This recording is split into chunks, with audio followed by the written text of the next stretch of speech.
also have the extended sunshade that comes over the lounger on those sunny days where you want a little shade.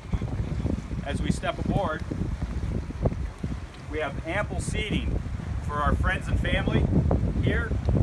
We have a built-in sink, we have a refrigerator down below, and we have our grill here. We also, on the hardtop, we have our extended sunroof we can open up.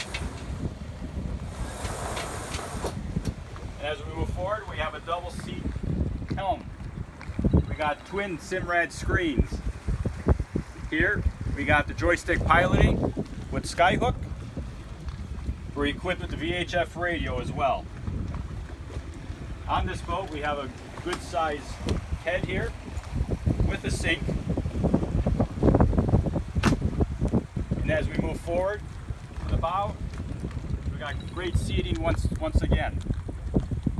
This is the Sea Ray 310 SLX, and I'm David Hoffman.